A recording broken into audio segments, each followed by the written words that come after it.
All right, so the song starts off on kind of this weird bar chord here on the 10th fret, and then you put your pinky on the 14th fret on the D string.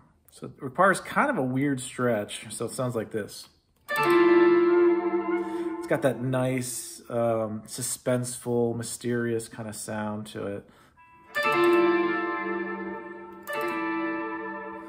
It's a little easier to fret if you put your thumb like this on the neck, kind of low and horizontal on the neck. And then you can kind of fret it a little bit easier. So it starts off with that. Then just a scale walk on the 5th fret after that.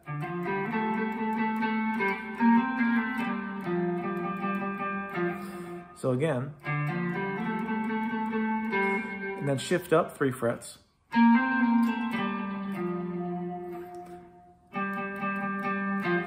Then he plays an A augmented chord. And then just a normal C triad, C major triad. Then back to the crazy chord on the 10th fret. Scale walk.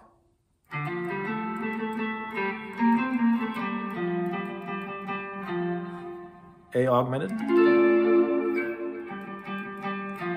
And then he does this cool, like hammer-on, flicky kind of thing. So it starts on the C triad, just like before. And then he plays a D minor.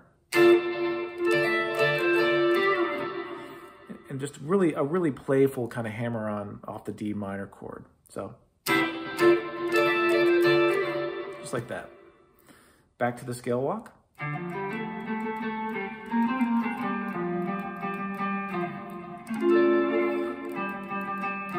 And that's the first part right there.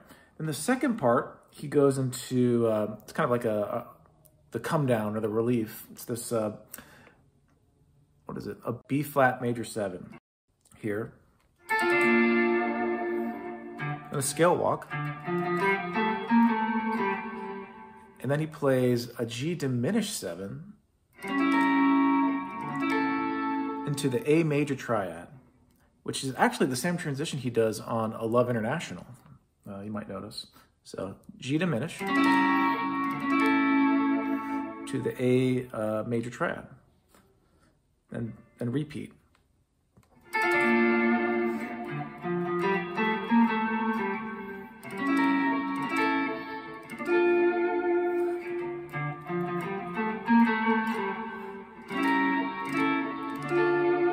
And then he concludes the phrase with a scale walk, basically mirroring Laura Lee's vocal. So it just goes like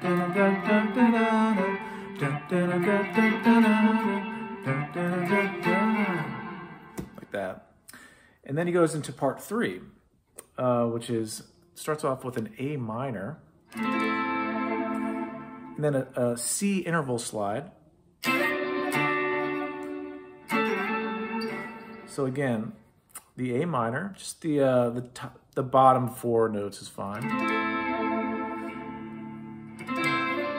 So the C interval, you're muting the B string. You're just playing the G and the E strings only.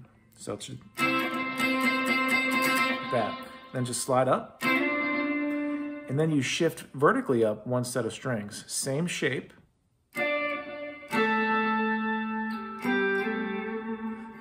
Down and back on the slide. So again, that's all it is. And you can kind of cheat, you can actually simplify it. If you don't want to slide, you can just raise your index finger. Makes it a little easier. So again.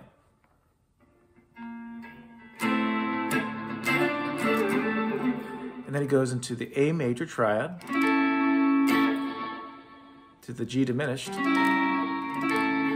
back to the A minor.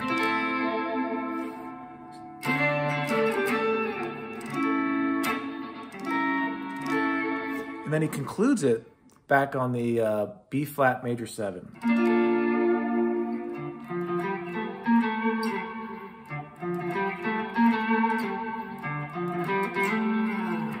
Just like that. And then he goes back into part 1 like we just covered with the crazy chord. All right, so he does another run of that. He repeats that same stuff again. And that finishes off the first half of the song, which is actually the harder half. So if you can do that, you can definitely do the second half. All right. So the second half is the funky half. He starts off on the, what is it? The 10th fret. He just bars the 10th fret. And then he does a half step down on the bass note into a B7, just half step down on the D string. So B7. So again.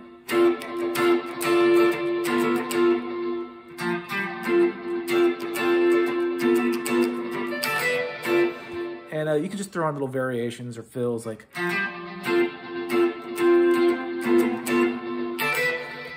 It's kind of open interpretation on that part, so you can just kind of have some fun with it.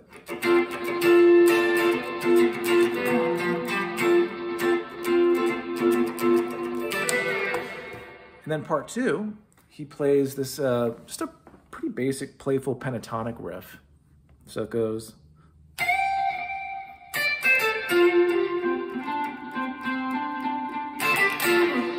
That's not exactly what he plays. That's kind of my own interpretation of it, but you can kind of do whatever you want. It's just really just kind of something playful in the pentatonics is really all you need. So.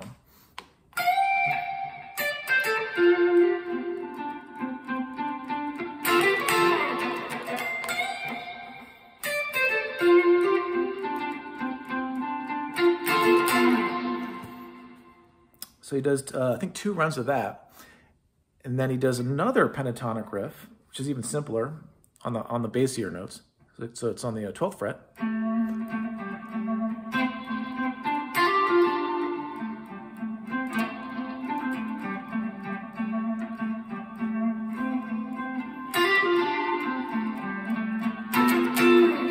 And he ends it on that B7.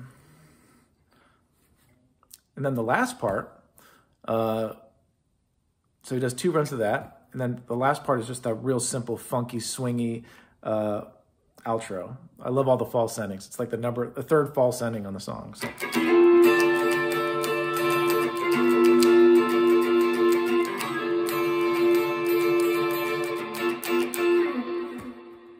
you can kind of throw little variations in.